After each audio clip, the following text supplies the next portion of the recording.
This story is called Charlie and the Chocolate Factory by Roald Dahl. Chapter 1. Here Comes Charlie. These two very old people are the father and mother of Mr. Bucket. Their names are Grandpa Joe and Grandma Josephine.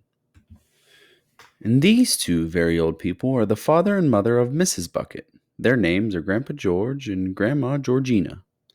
This is Mr. Bucket. This is Mrs. Bucket.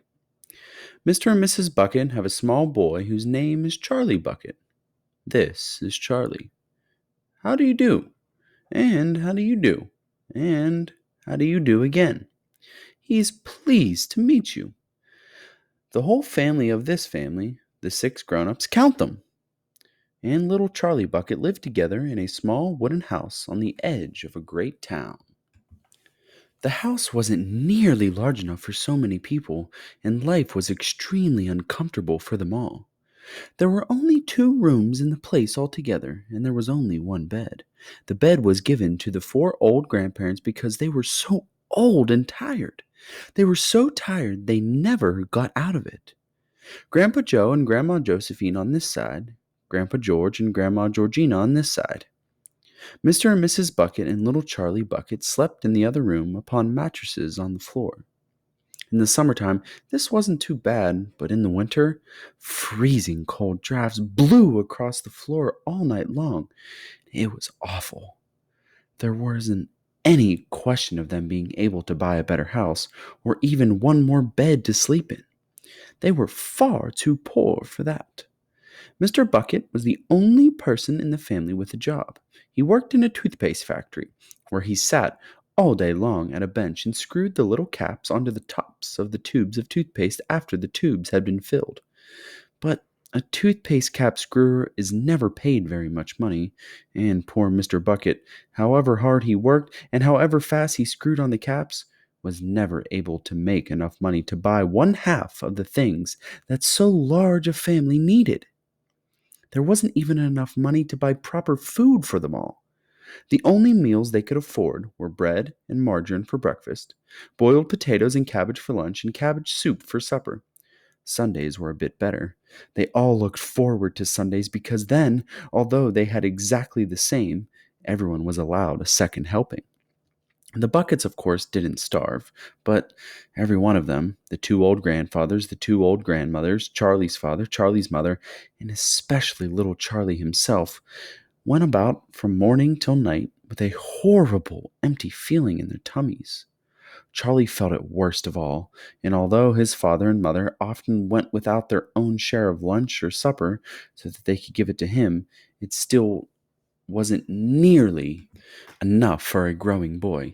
He desperately wanted something more filling and satisfying than cabbage and cabbage soup. The one thing he longed for more than anything else was chocolate. Walking to school in the mornings, Charlie could see great slabs of chocolate piled high up in the shop windows, and he would stop and stare and press his nose against the glass, his mouth watering like mad. Many times a day, he would see other children taking a creamy candy bars out of their pockets and munching them greedily, and that, of course, was pure torture. Only once a year, on his birthday, did Charlie Bucket ever get to taste a bit of chocolate. The whole family saved up their money for that special occasion, and when the great day arrived, Charlie was always presented with one small chocolate bar to eat all by himself.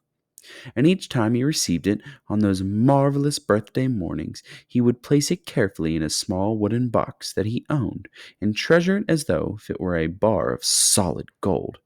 And for the next few days, he would allow himself only to look at it, but never to touch it. Then, at last, when he could stand it no longer, he would peel back a tiny bit of paper wrapping at one corner to expose a tiny bit of chocolate. And then he would take a tiny nibble, just enough to allow the lovely sweet taste to spread out slowly over his tongue. The next day he would take another tiny nibble, and so on and so on. And in this way Charlie would make his 10-cent bar of birthday chocolate last him for more than a month. But I haven't told you about the one awful thing that tortured little Charlie, the lover of chocolate, more than anything else. This thing for him was far, far worse than seeing slabs of chocolate in the shop windows or watching other children munching creamy candy bars right in front of him. It was the most terrible, torturing thing you could imagine, and it was this.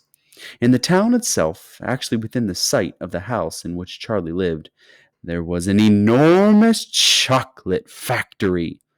Just imagine that. And it wasn't simply an ordinary, enormous chocolate factory either. It was the largest and most famous in the whole world. It was Wonka's factory, owned by a man called Mr. Willy Wonka, the greatest inventor and maker of chocolates that there has ever been. And what a tremendous, marvelous place it was. It had huge iron gates leading into it, and a high wall surrounding it, and smoke belching from its chimneys, and strange whizzing sounds coming from deep inside it. And outside the walls, for half a mile around in every direction, the air was scented with a heavy, rich smell of melting chocolate. Twice a day, on his way to and from school, little Charlie had to walk past the gates of the factory, and every time he went by, he would begin to walk very, very slowly, and he would hold his nose high in the air and take long, deep sniffs of the gorgeous chocolatey smell all around him. Oh, how he loved that smell.